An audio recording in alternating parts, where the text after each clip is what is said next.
Oke, sebagai Ketua Umum Sanggar Ketupat dan Faira sebagai koordinator tari ya. Tarinya itu tari apa? Semuanya? Berarti modern dance dan traditional dance. Termasuk yang Ratu Jaru juga? Oh bukan, beda lagi ya. Oke nih, terima kasih ya sudah hadir untuk bersedia saya wawancara perihal ekskul kalian. Oke, coba sebagai sesi pembuka, coba bisa ceritakan sedikit ya sejak kapan kalian bergabung di Sanggar Ketupat dan apa sih yang bikin kalian tertarik? Tentunya Rapid sebagai ketua umum kenapa mau menjadi ketua umum dan Vera sebagai koordinator. Ini dari saya dulu ya Pak. Saya awal bergabung sama Sanggar Ketupat itu di tahun 2024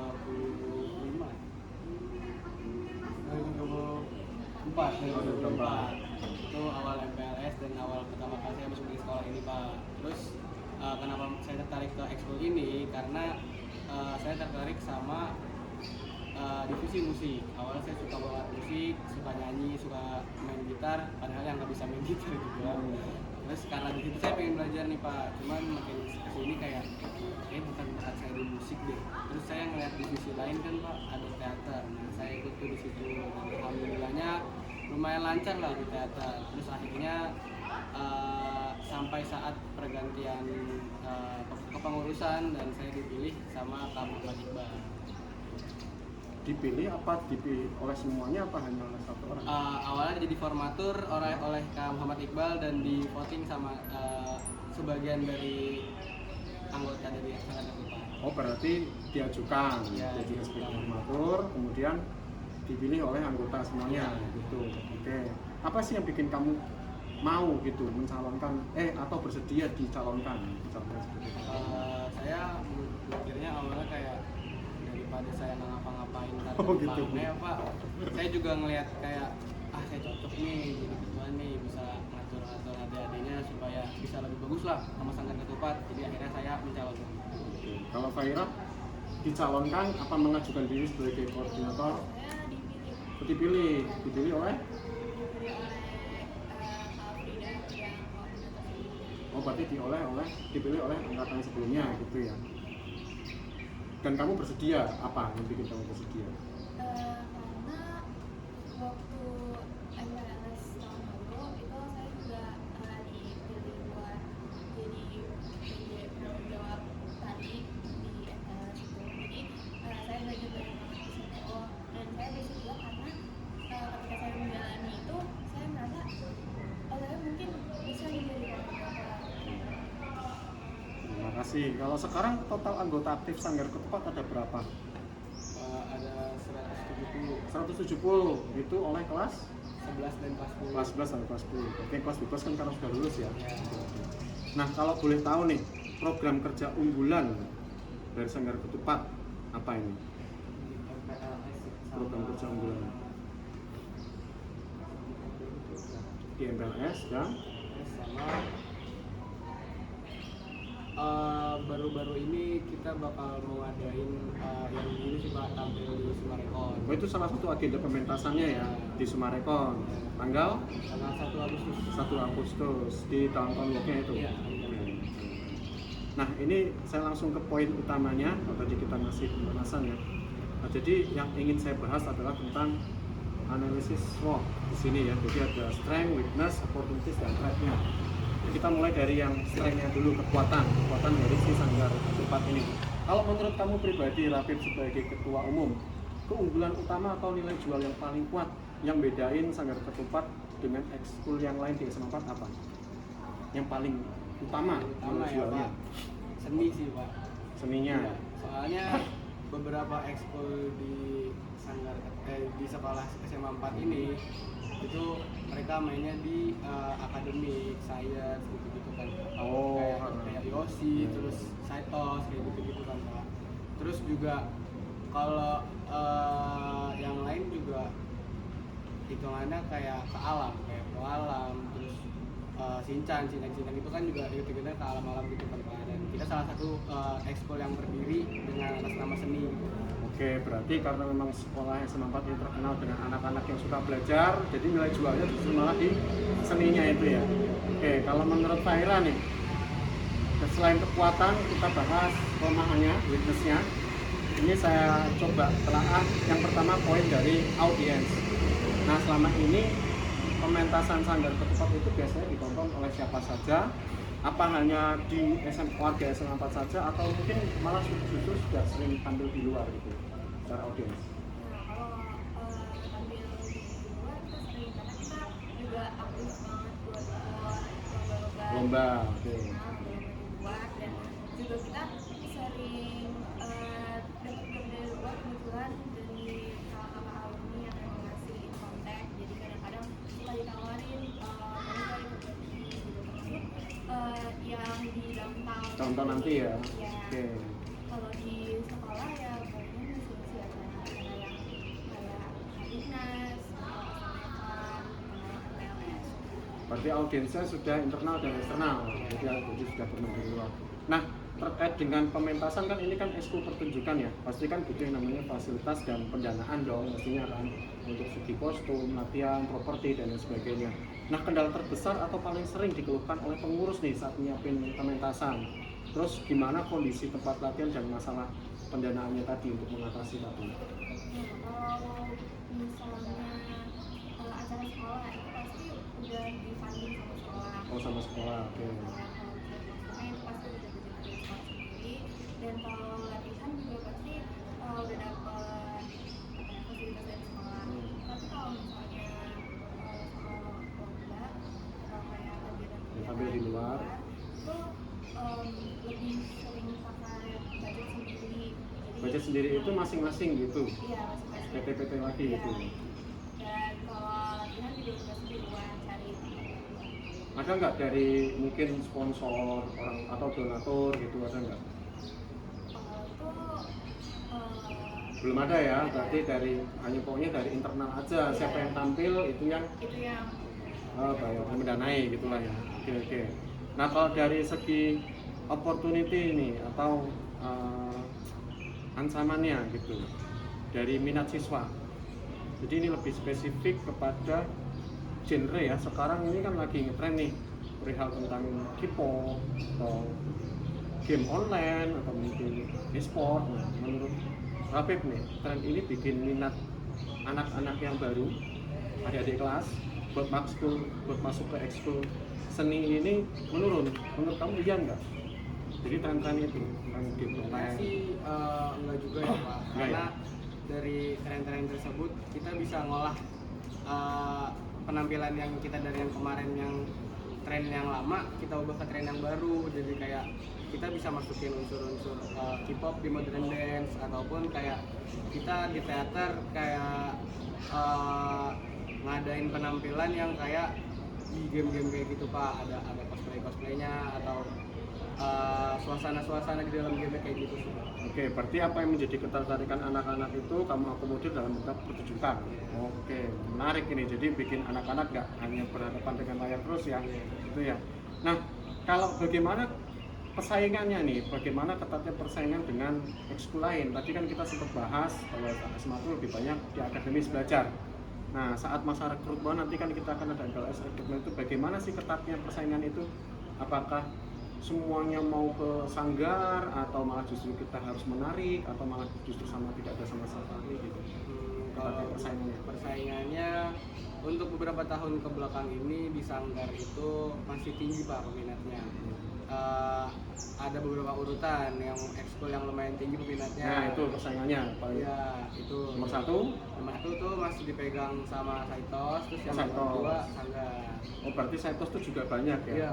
Berarti itu yang tahun lalu? Iya. Nah strategi tahun ini sanggar pengen nomor satu apa nomor berapa? Nomor satu Pak. Oh gitu. Iya, Pak. Dengan cara-cara tadi ya? Iya. Oke. Nah sekarang kita berbicara ke festival luar.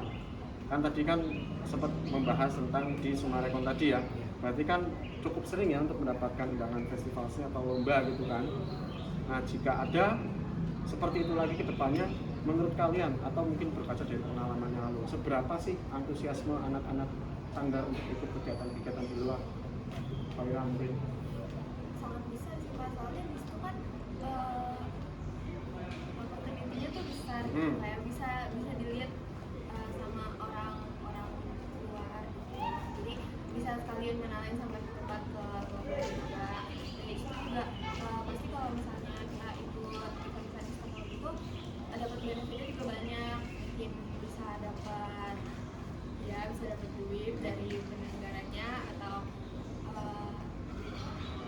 see. Iya, daftar ALS juga. Berarti kalau misalnya ada event gitu ditawarkan, mereka itu banyak penduduk pengen ikutan semua atau nunggu dipilih gitu? Langsung buru-buru ya, pada pengen ikut gitu ya. Berarti panitia apa, pengurus cukup selektif dong ini, Iya. untuk mengirimkan wakil-wakil. Oke, sekarang kita coba masuk ke bagian market development dan kolaborasi ya. Bagaimana kita mengembangkan pasar seandainya Sanggar Ketupat itu didorong untuk rutin tampil di ruang publik seperti tadi di Sumarekon, atau mungkin di CFD udah pernah main belum itu?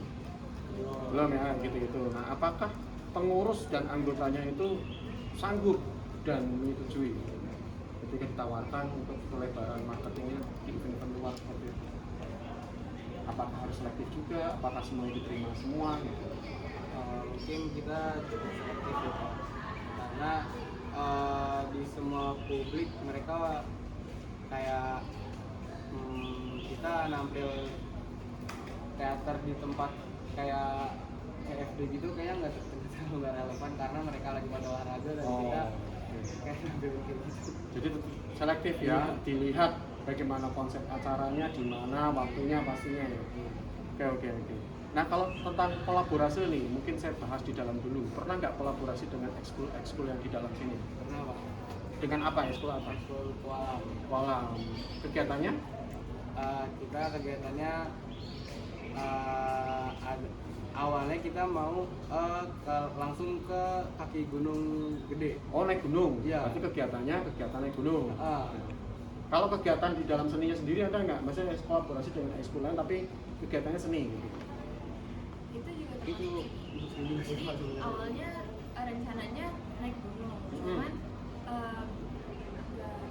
nggak jadi. Terus? sekolah. Jadi misalnya di sekolah, dan di sekolah itu jadi kita kayak tukar-tukar ilmu ketupat. Jadi kita ngasih mereka ilmu tentang pementasan di sini, dan mereka ngasih kita ilmu tentang survival skill gitu. Kalau di luar pernah nggak berkolaborasi dengan mungkin sanggar, ekskul luar gitu? Nah, sama Karani sama Spasi yang terselenggarakan di SMA 10. Kerani itu dari Jadi SMA 10, kalau spasi? SMA 14. Oh, 14. Jadi 3 ekskul dari 3 sekolah yang berbeda bergabung di satu sekolah untuk latihan gabungan. Ya. Tentang seni juga berarti semua. Iya. Oke, kalau alumni tadi sempat disinggung oleh Faira juga ya, oleh hal alumni kan. Bagaimana sih peran alumni di Sanggar Ketupat saat ini? Apakah mereka itu sering membantu melatih atau sekedar memberi dukungan seperti moral, dana, dan sebagainya? Nah, kalau dari alumni sendiri, ada beberapa alumni yang emang masih terjun di dunia seni gitu sampai saat ini juga. Jadi ada yang kerja di dunia entertainment, dan ada yang kuliah senian juga gitu. Dan kadang-kadang kalau misalnya lagi prepare hari-hari besar kayak misalnya PLS, itu pasti alumni datang buat ikut melatih juga. Dan kita tuh kalau ada apa-apa juga pasti selalu konsultasi ke alumni gimana baiknya dan gimana biar tampilnya bagus gitu. Terus juga kalau misalnya soal dana juga kadang-kadang alumni ikut bantu buat Berarti ada funding dari alumni Iya, juga? ada. Nanti cukup aktif ya alumni ya. Oke. Kemudian untuk branding nih, branding di Sanggar Ketupat melalui media sosial, bagaimana sih cara Sanggar Ketupat itu mempromosikan karyanya atau merekrut anggota baru?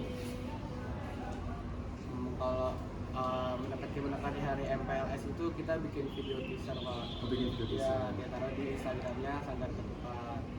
Terus dan kita juga ada akun di TikTok per divisi juga. Itu jadi kayak Per divisi? Iya, per divisi. Jadi kita kalau ada lomba ataupun latihan dan tari juga sering bikin konten Pak di akun TikTok. Jadi siapa tahu anak-anak calon murid baru di SMA 4 bisa melihat juga jagoan akun TikTok kayak gitu kan, sih di FYP kayak begitu lewat kan. Nah, di akun Instagram dan TikTok tadi kan per divisi ya. Biasanya ngurus siapa itu kontennya? Terus apakah sudah terencana postingannya dijadwalin gitu? Atau ya sewaktu-waktu aja gitu?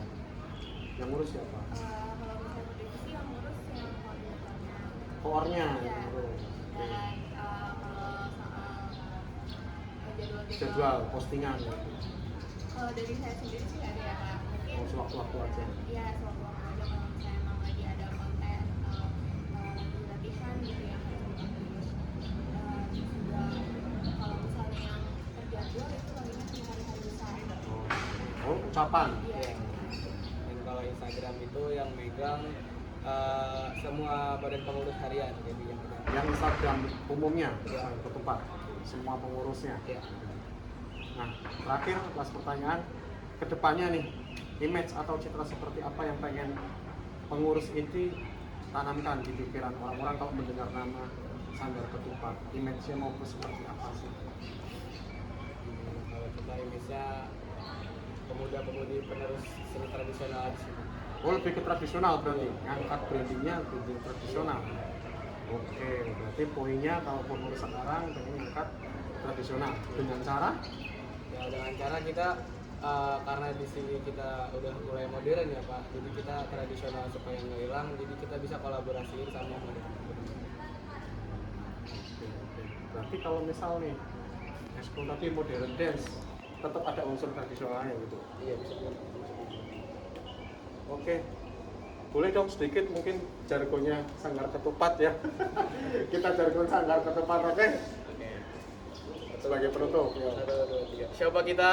Ketupat. Siapa kita? Ketupat. Siapa kita? Sanggar Ketupat. Yeay, oke. Terima kasih Rafif dan Faira. Sukses-sukses buat Amin. Sanggar Ketupat biar maju lagi. Terima kasih. Dadah. Assalamualaikum warahmatullahi wabarakatuh.